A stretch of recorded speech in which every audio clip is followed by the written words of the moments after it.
Leute, ich bin hier auf der Gamescom am Ubisoft-Stand und habe gleich ein Interview mit der Hauptdarstellerin Humberly González von Star Wars Outlaws. Kommt mit!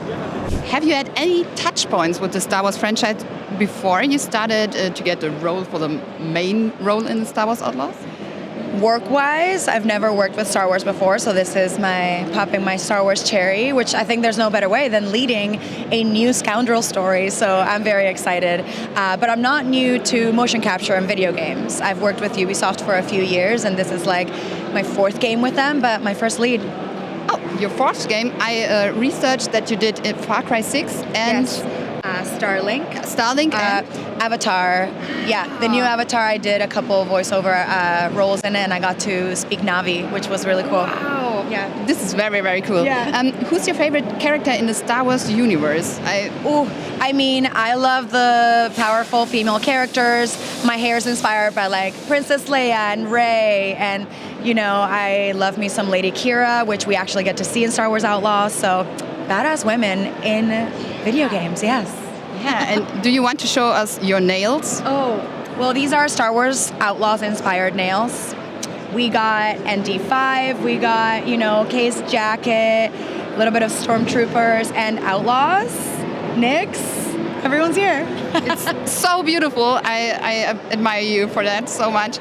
Can you relate to Kay Vess in any way, or was it hard, like acting outlaw person? I definitely do relate to Kay. I grew up in Venezuela in South America, and like her, she had dreams of leaving and what the world looks like out there. For Kay Vess, she comes from not much. She comes from lack, and she is a survivalist. She's an opportunist, and so I related to a lot of her story, her dream of being free and wanting more, and she doesn't know what the galaxy has to offer. And like me, when I emigrated and left my country, I had to leave everything behind for hopes of a better future, and that's something that I really relate to her with, the themes of freedom and getting what you want. It's really beautiful. You have been acting for about around 10 years or so, mostly in real-life movies, like Often Black or Träume most recently. What do you prefer, acting for a real-life movie or series, or for working for a game?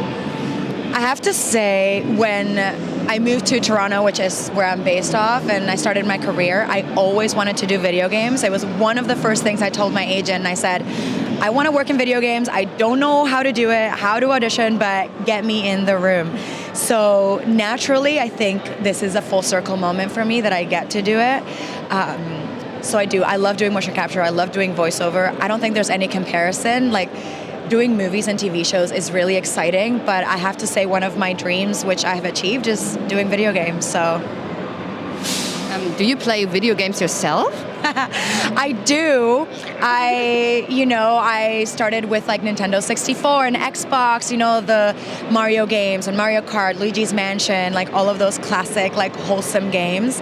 And during the COVID, I actually played Last of Us 1 and 2. I really love I love Little Nightmares. I know that Little Nightmares 3 is coming out, which I'm very excited about. I love horror games and puzzle games, but I also played Animal Crossing. So, I go all over, just a little bit of everything. Yeah. Really, really cool. Are there big differences between acting in a film or in a motion capture scene? And what are the challenges of working in a motion capture where you don't see your common actors? Yeah. The main difference, I would say, is that in motion capture, you don't have the luxury of relying on sets and costume pieces, and the hair and makeup it's you, the cameras, and the set is made out of pieces of wood, and you have to imagine a lot of the world. It's very creative, it's very childlike. When you used to be a kid and play with Star Wars figurines and the ships, suddenly now you're in them, and it requires you to really suspend your disbelief and create the world in your mind's eye. I think that's the biggest challenge, especially wearing the suit and wearing the camera helmets to record facial scanning. So that's the main difference, because in a movie set or in a show, you step into the world instantly.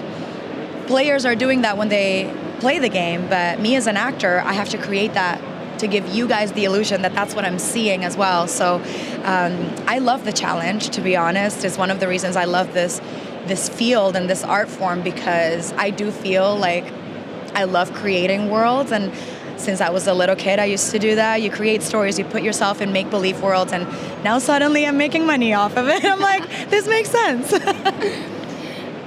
Do you have a favorite, like, funny moment during producing, or a remarkable moment? There are so many moments. I mean, we spent a couple years working on this. We did a lot of the motion capture in Montreal, in Canada. And I actually went to school in Montreal. And I knew about Ubisoft and motion capture when I was going to school like 10 years ago. And the fact that we filmed this video game there was definitely like a flashback, like, wow, I feel like I manifested this. And so, you know, one of the very first times I wore the suit and I walked in, I felt like Tomb Raider, you know, you're just like, this is my superhero moment. And I am like standing in the Ubisoft sign and doing this. And I remember everybody looking at me like, look at her, she's having so much fun. I really just felt like a kid again. And because our suits are made out of like a material that's like Velcro, in between scenes, we often throw things at each other and see if we can catch it with our body. And it's like 10 points if it's here. Yeah, it sticks in all over your body. So you'll often find us like cut, and then we'll throw the Ubisoft sign at each other and be like, I didn't get it. It's like, okay, throw it at me. And they're just like, what are they doing? They're having fun. Yeah. That's very funny. Last question. The internet can be a rough place. I bet you heard some toxic rumors. What's your point on that? Do you want to say something to your... To be honest, I feel like if people only go to the internet and spread hate or negativity, I know, I just send them love. I know that they're hurting, and in some ways, if someone's success, or if they're not okay with a certain part of the game, or they want to change something, I would say, there's a difference between like criticism and opinions, but it doesn't touch me. I mean, I am so proud of this game. I interact with fans who are positive, and if you simply want to connect, I'm like, a good shout out, a good like supportive system is really nice. And to be honest, I'm living my dream. I love Star Wars. I love that I get to bring this character to life.